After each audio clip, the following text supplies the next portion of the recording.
Okay, and welcome back, everybody. This is the First Inning Podcast, and I am the BX Bomber 2011. Roger's not here; he's on vacation, but he's getting Yankee information together, and we should be doing a podcast together shortly because this is the winter meetings. But for now, I just wanted to come on the air and talk about the Baseball Hall of Fame. And recently, just recently, two people from the Hall of Fame just got elected. Lee Smith as a Chicago Cub, and Harold Baines as a Chicago White Sox. So you got two Chicago guys there, which is pretty cool. And Harold Baines is pretty interesting player because he was a DH for like 11 seasons, and I'll get into that later, but I really want to explain to you the Baseball Hall of Fame and the rules and who's up for election still, and let's see what happens. Okay, let's get to the rules first. Now the rules are kind of funny because it's by sports writers, right? And the sports writers, they're the ones that actually vote you in. So it depends on a whole lot of things. So the maximum years of consideration for a player who meets the criteria is now 10 years. So you have to be retired at least 10 years now already, okay? So candidates will move into the era committee system review and perpetuity. So that means if you make it past the 10 years, you go into a list called era, where they'll judge you based on that era. And what happened was players before that were on the ballot, they got kind of grandfathered in because they changed the rules in 2014 to make it 10 years. So people that were on the ballot before 2014 were grandfathered into the system and remained under consideration for up to the full 15 years. So that was Don Mattingly, Alan Trammell, and another player there. But the Baseball Writers Associations of America, they're the ones that actually vote you in. They actually get a vote. So Hall of Fame eligible voters are required to complete a registration form and sign a code of conduct, right? So this is how it goes. So authorization, right? So what happens is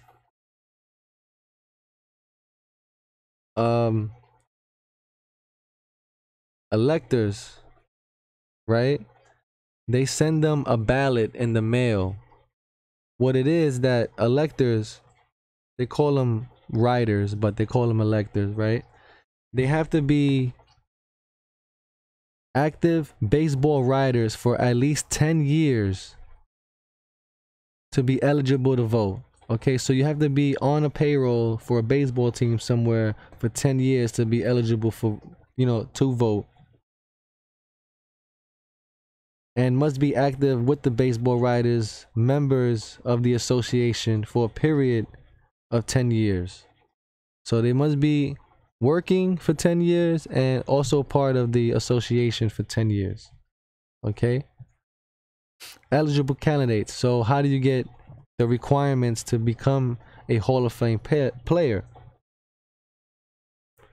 A baseball player must be active for 15 Major League Baseball seasons. And then after those at least 15 years, you have to be 5 years retired to be considered for election. Okay? A player must have played, well, now they consider a player must have played 10 major league championship seasons. Some part with have been with the period described. So, man, they judging you a whole lot of stuff. So you got to be with the team 10 major league seasons, right? Championship seasons. So that means playoffs every year. Okay.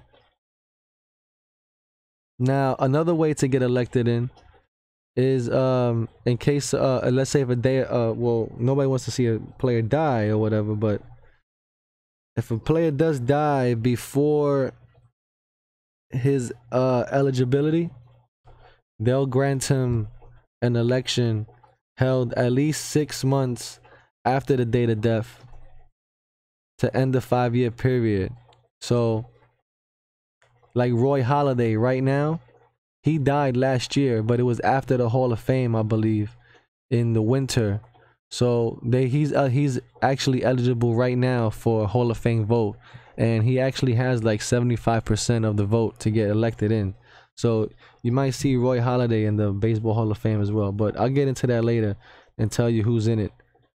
The Baseball Writers Association, they also have a screening committee. 6 guys. They lock themselves in a room, and those are the guys that prepare the ballot in alphabetical order. And those are the guys that mail them out to the people to vote on them. So a writer or an elector, he can only vote up to 10 times. So he only has 10 votes for 10 players, let's say. Any candidate receiving votes 75% of the ballots shall be elected into the Hall of Fame. And this is the way voting works. Voting shall be based upon a player's record, player's ability, integrity, sportsmanship, character, contributions. No, yeah. And that stuff. Oh, and automatic elections. There is no automatic election. Just to understand, there was a big myth that people get automatically elected. Like, let's say like Mariano, right? Mariano is considered to be the greatest relief pitcher, closer of all time, and people expect him to be automatically elected. But there is no automatic election based on performances such as batting average of 400 of more than 1 year, a pitching a perfect game, or a similar achievement. No, none of that stuff is gonna get you in the Hall of Fame just because you did something big. It depends on record, ability, integrity, sportsmanship, character, everything else like that. So the time of election, those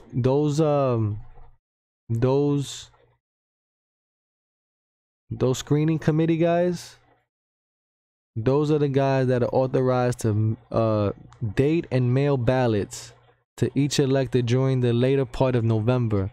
So they get it around Thanksgiving. They get the voting, and they have to complete the ballot no later than December 31st.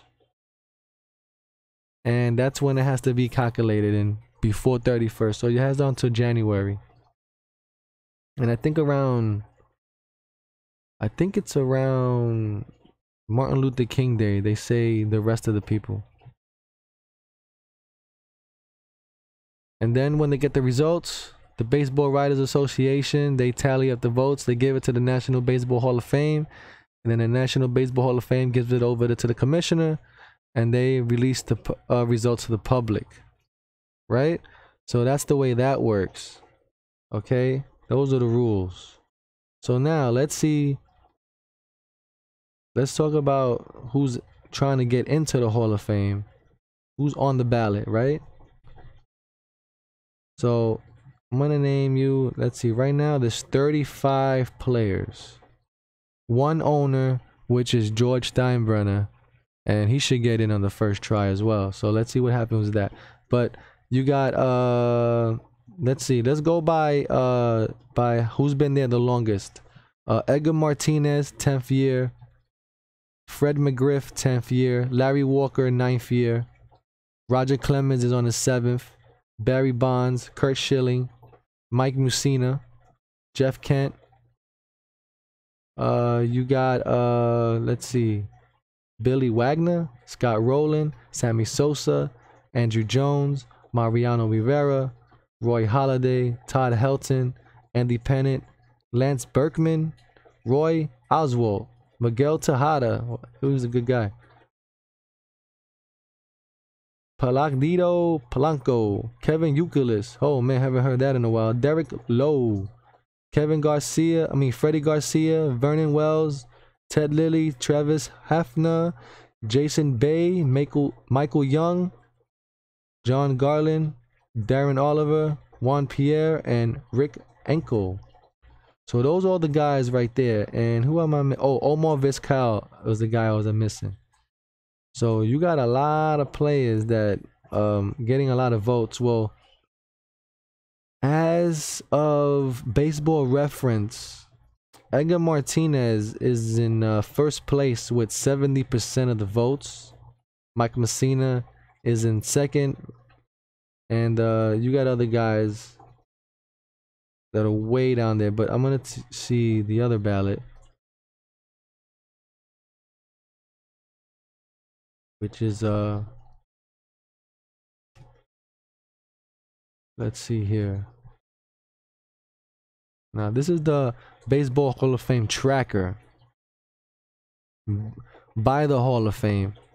And what it's saying is, let's see, Roger Clemens has 69%, Barry Bonds 66%, Lance Berkman has 6%, Roy Halladay 90%, Todd Helton first year 30%, Andrew Jones 6%, Jeff Kent 12%, Edgar Martinez has 97%, Fred McGriff 33%, Mike Mussina has 84%, so he'll be going in. And who else is worth mentioning? Mariano Rivera, he has 100%. Manny Ramirez 27%, Andy Pennant has 18%, Roy Oswalt has 3%. Kurt Schilling has 72%. He's close. Gary Sheffield has 15%. Sammy Sosa 18%. Omar Vizquel 51%. Billy Wagner 6%. Larry Walker 63%. And Michael Young is 3%. So it doesn't say about George Steinbrenner, but pretty much you can see who's going in. So later on it might be Kurt Schilling, maybe Mariano, Mike Mussina, Edgar Martinez, Roy Halladay, and that's about it. But we already have two guys that are already elected into the Hall of Fame because of their era. And that was Lee Smith and Harold Baines. Now, Harold Baines was a DH for 11 years, back and forth with Baltimore and the Chicago White Sox. But he's going in as a Chicago White Sox and as a designated hitter. So that's pretty awesome, you know. Let's see, as he reached 30, he quickly became a baseball problem solver. He was traded to the Rangers in the middle of the 1989 season in the Sammy Sosa deal. And then that's when Baines developed a reputation as a player who could help the team during any stretch drive, right? Because he was a designated hitter.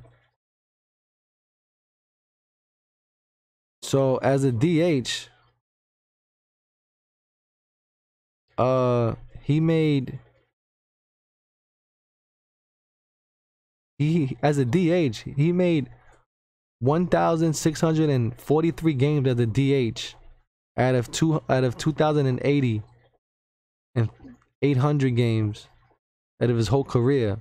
So technically he only had 64 appearances on the field, right?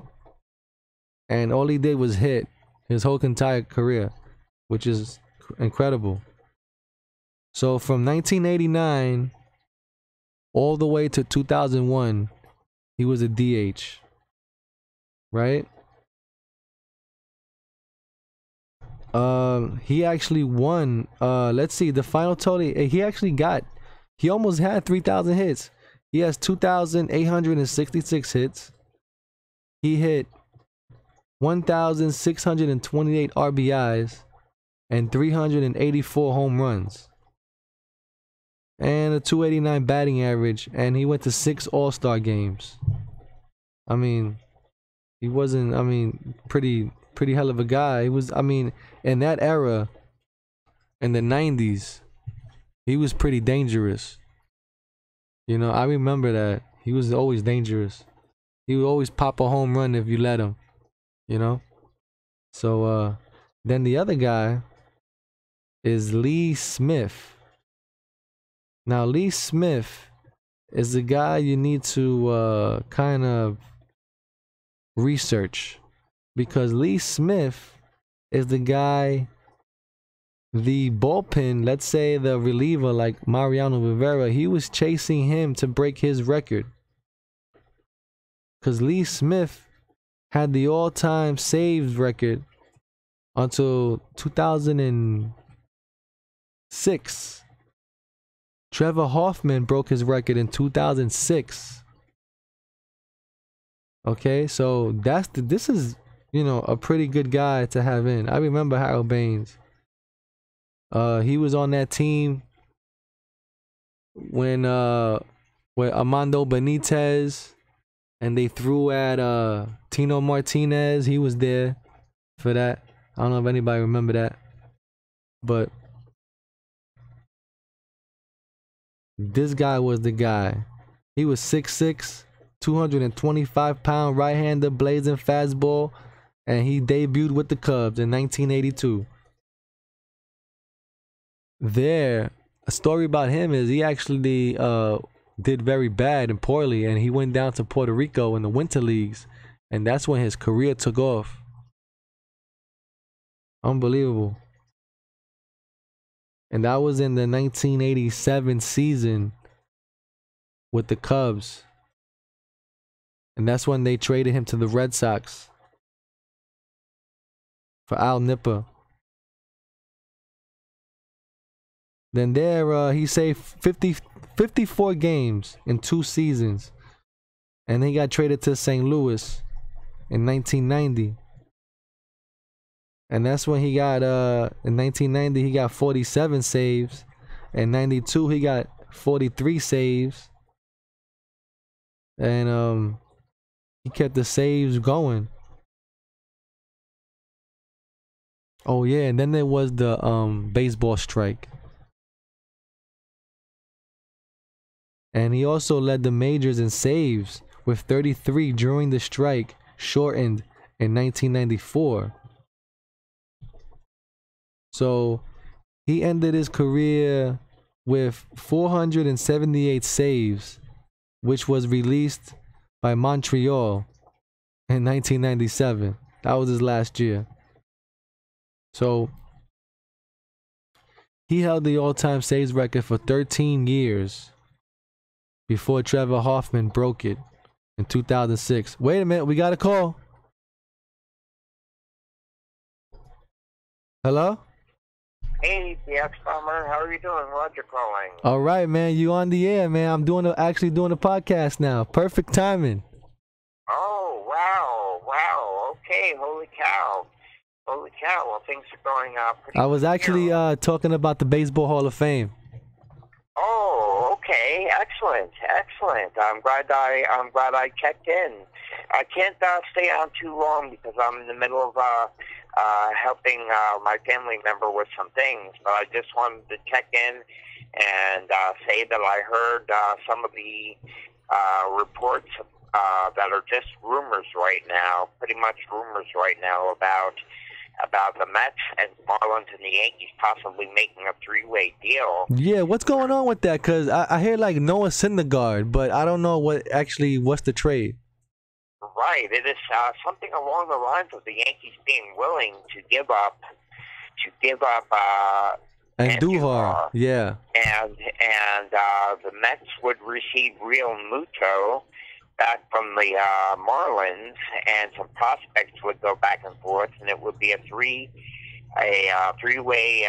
trade between the Mets, Marlins, and Yankees, and that the Yankees would be willing to give up Andujar. I'm not sure how much I particularly like that idea, but then they would be getting Syndergaard back, and the Mets would be receiving Real Muto. But I have not really had a chance to check up on any baseball news tonight. I've been doing some other things, and I was just checking in to say hello to you.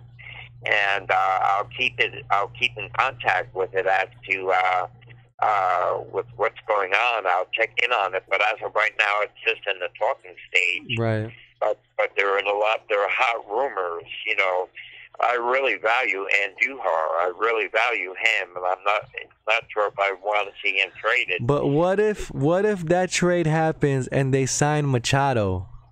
I know that's the other piece of it that they're talking about, that they may have an inside track onto Machado, but also Cashman was saying that he really does not want to go 10 years and $300 million. So a lot of it is still just in the talking stages. Yeah. So nothing has really been, set in stone. It's all in the talking stages right now.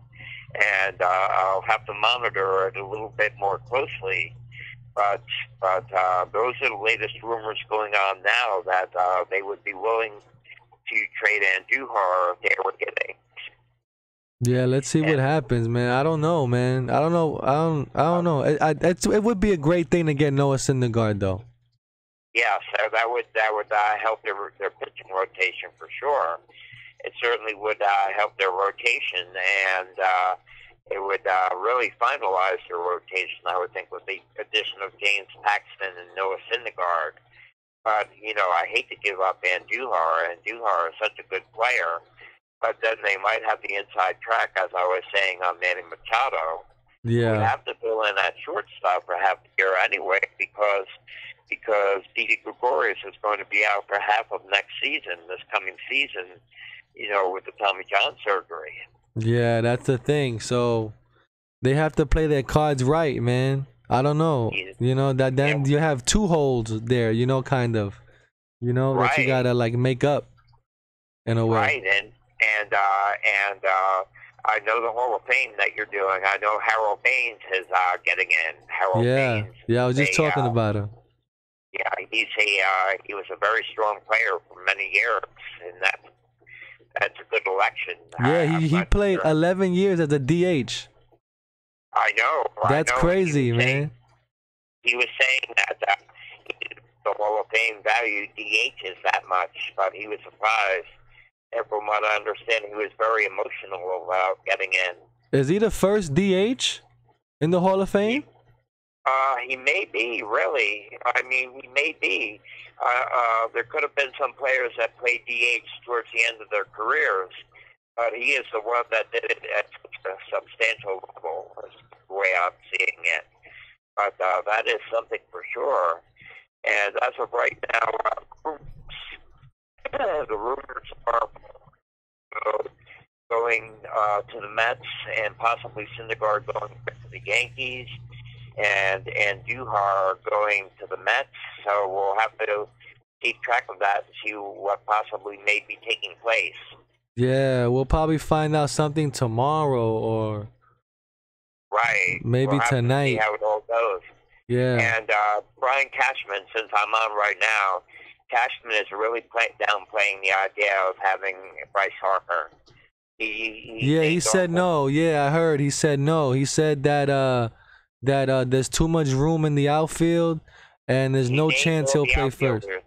Yeah. He named all the outfielders that the Yankees already have, and he's not really keen on the idea of Bryce Harper coming and playing first base for that amount of money. Yeah, So I think they want Ellsbury playing next year, like literally for yep, the Yankees. they just might. They might as well get something out of him for all that money they put in. I think he might have a breakout year. That would be very nice. I would like to. I certainly have nothing against Jacoby Ellsbury, and whatever he could do to help the team would be very nice. That would be great, and I would love to see that. But anyway, I can't stay on for the rest of this podcast, but we'll do another one together real soon. Yeah, definitely, because it's the rumor mill is turning. Exactly, and I'll check into this podcast that you're doing now. I'll try to check into it a little bit later on tonight. But anyway, you have a good night and have a good rest of the podcast, and I'll check in with you soon. Okay? All right, man. You too. I'll talk to you then. Okay. Bye bye. All right. Bye bye. And that was it. That was Roger, the big Yankee fan, and very nice guy. And guess what? We're gonna have a whole plenty of podcasts to do. I forgot to mention that we will be on the telemedia radio next month, and that's probably like nationwide. But okay. Lee Smith, just to bring it up real quick. Lee Smith is the guy relief pitchers were chasing. Lee Smith is the guy that created the saves record. Okay? So, Trevor Hoffman broke his record in 2006. And Smith still ranks third all time behind Hoffman and Mariano. So, his lifetime votes, he was 71 and 92. He lost more games than he won, with an ERA of 3.03. And he pitched in 1,022 games. 800 of those 2 games he finished. So, and look at it. He has the National League record of 546 straight games pitched without a fielding error. He also has 3 Rolaids Relief Man of the Year awards with those 478 saves. Totally amazing. So he's going in as a Cub.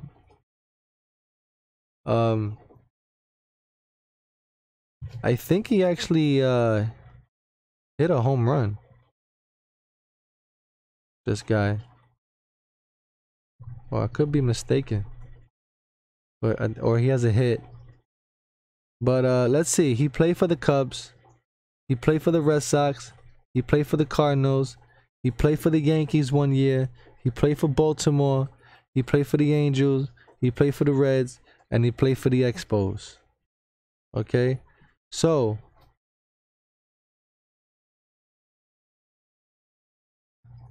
I mean, he has 478 saves, and that's something to go in the Hall of Fame for. He actually deserves that, man, as third on the all-time list. Lee Smith. So that's pretty much the Hall of Fame and what it takes. Now you have 2019's ballot, and I'll let you know who's going in next year. And next year, you got Albert Bell will be showing up on the ballot. Joe Carter will be showing up on the ballot. Remember that home run? Touch 'em all, Joe. Touch 'em all. In the World Series. Will Clark. He was a hell of a hitter too, man. Earl Hershiser. The guy was dangerous. He'll be on the ballot. Davey Johnson. He'll be on the ballot. Charlie Emmanuel. Hell of a manager. He'll be there too. And Sweet Lou Piniella. I actually met Lou Piniella in Cooperstown. I didn't get to get his autograph. I didn't have enough money, but yeah. And you got George Steinbrenner, huh? Still waiting on that. See if he gets in or not.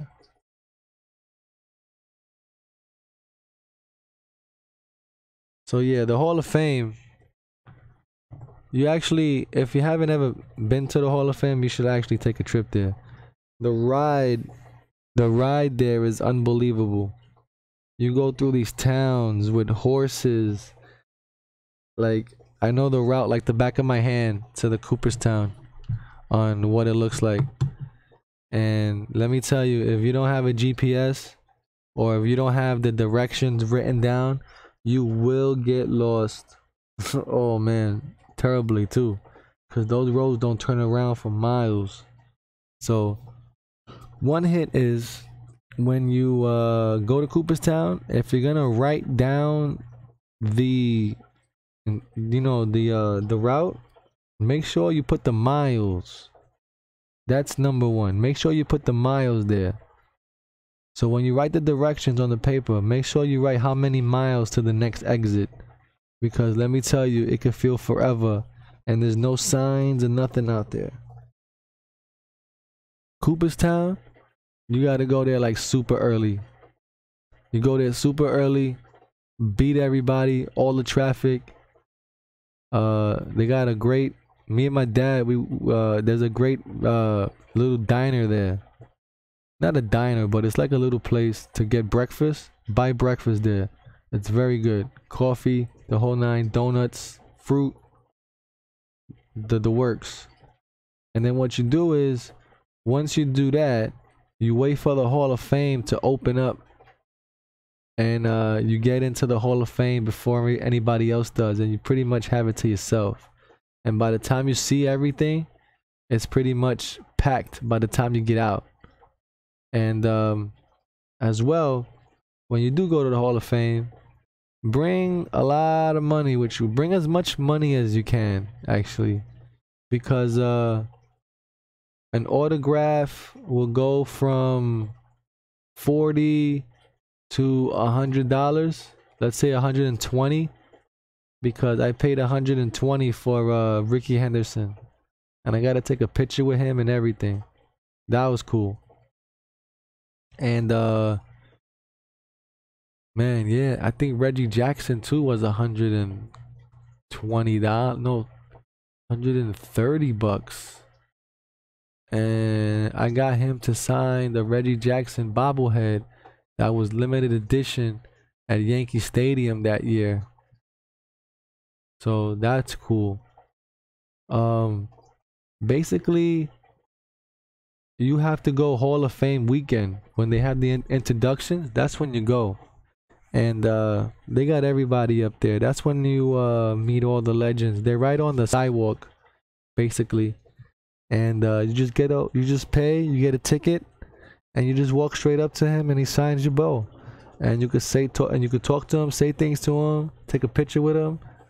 The last time I've been to Cooperstown, I've got Reggie Jackson, and I got Charlie Hayes, and I got Wade Boggs. That was cool. Then I got those three. Who else did I get? Who am I missing? Oh, and I got Ricky Henderson. I'm sorry, I got those four. Ricky Henderson, Charlie Hayes, and Wade Boggs, and I forgot who else I said, but yeah, you get those guys. I met Lou Piniella there. I met Ric Flair. He was cool. I met Whitey Ford up there, but I already had his autograph, but it would have been nice to get it again. They're just walking around up there, man. And it was real cool, man, to meet Ricky Henderson, man. Ricky Henderson, I think, is one of the best all-around players of all time. Stolen base leader, all kind of stuff. That was good. And we took a picture together like if we were family or something, you know. Charlie Hayes, really cool. And Wade Boggs, he was cool too, and he actually has hair, man. You know, and you'll never forget Wade Boggs on the horse. When you think about Wade Boggs, you think of him on the horse. Always, you know? And yeah, man, that was good. So I guess this is gonna be the ending of the podcast. So please if you actually lasted this long, please subscribe, give a like, give a thumbs up. Just wanted to give a quick podcast about the Baseball Hall of Fame because people don't really talk about the Baseball Hall of Fame. But I just wanted to do it. Hopefully those other guys get to go in. So, and if you plan a trip to the Hall of Fame, plan your trip now and make sure you save enough money because there's so many players up there to meet. And there's not much to do, but there's plenty of stuff to buy. So yeah, baseball cards, memorabilia, paraphernalia, whatever, they got it. So just want to say see you folks. Like I always say, pick up the bat, hit the like button, and keep the ball rolling. And I'll see you on the next one. So this has been the First Inning Podcast. And so long, everybody. See you. And thank you for listening.